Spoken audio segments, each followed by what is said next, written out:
नमस्कार मित्रों, गायत्री क्लासेस के YouTube चैनल पर आपका हार्दिक स्वागत करता हूं, अभिनंदन करता हूं। तो आज अपन पढ़ेंगे अपने क्रिया।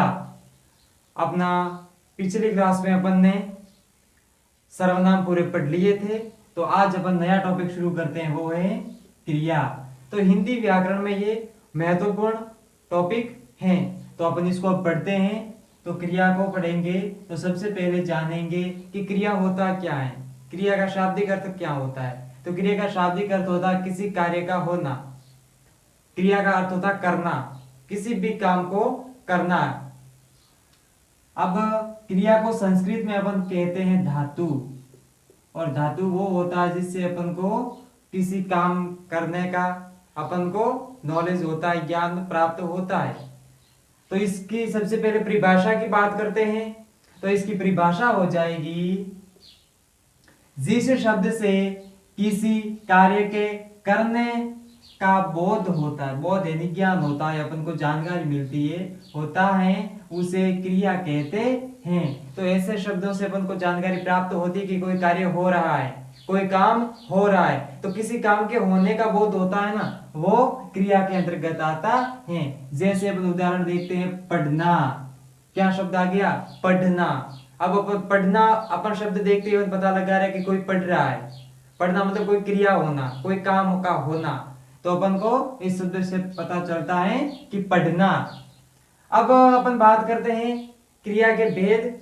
तो सबसे पहले अपन भेद जानते हैं कर्म के आधार पर। तो कर्म के आधार पर क्रिया के दो भेद होते हैं, एक होता है सकर्मक क्रिया और एक होती है अकर्मक क्रिया। एक होती है सकर्मक क्रिया और एक होती है अकर्मक क्रिया। तो सबसे पहले अपन बात करेंगे सकर्मक क्रिया की। सबसे पहले अपन बात करेंगे सकर्मक क्रिया की। तो देखिए, सकर्मक की परिभाषा जान लेते हैं। सकर्मक, स यानी साथ, कर्मक यानी कर्म, अर्थात कर्म के साथ। कोई भी वाक्य होगा जिसमें कर्म साथ होगा, कोई अपन कार्य कर रहे हैं तो उस कार्य का नाम साथ में होगा कि अपन क्या कर रहे हैं। तो देखिए, जिस क्रिया का फल, फल यानी प्रभाव, फल कर्ता को छोड़कर कर्म पर पड़ता है, उसे सकर्मक कहते हैं। अब देखिए, कोई काम कर रहे हैं तो उसका प्रभाव है, इफेक्ट है, वो किस पे पड़ेगा? कर्ता को छोड़कर कर्म पे पड़ेगा। अपन का काम क्या है, उस पे अपन का प्रभाव पड़ेगा, इफेक्ट पड़ेगा, तो वो सकर्मक के अंतर्गत आता है। जिस क्रिया का फल कर्ता को छोड़कर कर्म पर पड़े उसे सकर्मक कहते हैं। और जैसे देखिए, बच्चा चित्र बना रहा है, तो अब देखिए, बच्चा है वो तो करता है, अब चित्र है ना, बच्चा क्या बना रहा है। अब क्या, अपन प्रश्न करते हैं क्या बना रहा है, जब क्या का उत्तर आता है ना, वही कर्म होता है। क्या बना रहा है? चित्र बना रहा है। तो प्रभाव किस पे पड़ रहा है? बच्चा क्या बना रहा है? चित्र बना रहा है। तो यहाँ पर ये सकर्मक क्रिया हो जाएगी। अब बात करते हैं, इसके आगे उदाहरण भी हो सकते हैं। बच्चा चित्र बना रहा है, बच्चा पढ़ रहा है।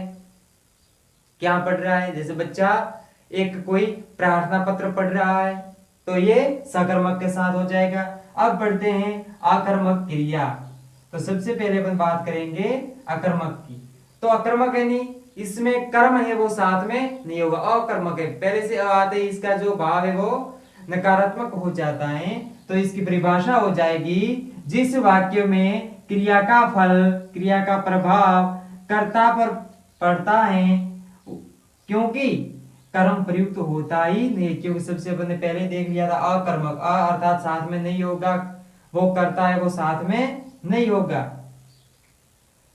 करता तो होगा लेकिन कर्म नहीं होगा, क्योंकि अकर्मक, अ यानी नहीं, कर्म, कर्म यानी कर्म साथ में नहीं होगा। जिस वाक्य में क्रिया का फल कर्ता पर पड़ता है क्योंकि कर्म प्रयुक्त नहीं होता है, उसे अपन अकर्मक क्रिया कहते हैं।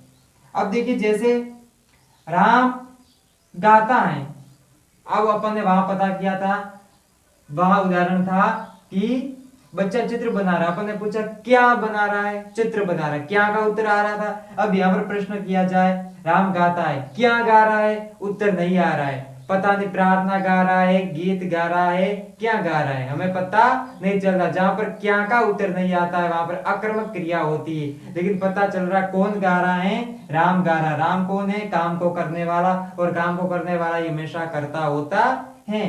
तो ये अपनी हो गई आकर्मक क्रिया, क्योंकि इसमें कर्म प्रयुक्त नहीं हो रहा है क्योंकि इसमें राम क्या गा रहा वो पता नहीं चलता है, तो अपन को ये आकर्मक का उदाहरण है। अब आशा करता हूं कि ये आपको सब पता चल गया होगा, समझ में भी आ गया होगा। और अगर कोई प्रश्न हो तो कमेंट बॉक्स में जरूर बताएं, और वीडियो अच्छा लगा हो तो शेयर करें, अपने दोस्तों के साथ में शेयर भी कीजिएगा, लाइक कीजिएगा, और साथ साथ में इसके नोट्स बनाते जाइए ताकि आपके एग्जाम के दिनों में